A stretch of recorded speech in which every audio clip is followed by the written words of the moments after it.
What is up, everybody? Welcome back to the series where we're integrating AWS and GitHub Actions. So in the previous video, we created this role over here, including the identity provider that it's assigned to. And then what we did is we also gave it some permissions, which in this case, it will be able to list all buckets in the account, which I'm happy to do because it's just read only in this situation, and it's only just for testing purposes. So now what we're going to do is we are going to go to GitHub and be able to create the repository.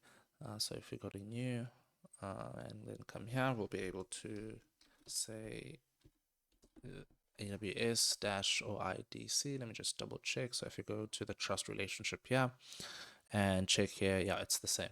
So now create repository. Now you'll obviously notice that I was double checking if it matches. It has to match, or else it's not going to work.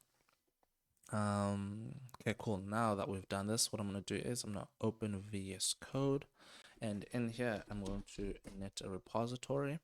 I'm going to create a readme.md. Cool. Now what I'm going to do is when I go through the steps here to do the following. Add that. I'm going to create a first commit, just as is. Create a new branch called main, and then we're gonna connect the remote repository. Sorry, and then we're gonna push. Cool. So now if I go in here and push, we should be good. Now you'll notice that we created the branch main, which also is important because if you come back here, we are targeting the branch main. So only the main branch will be able to essentially deploy into this account. No other branch will be able to do that. Cool. Now, let's refresh the page here. There should be a README here. Perfect. Essentially, we now done.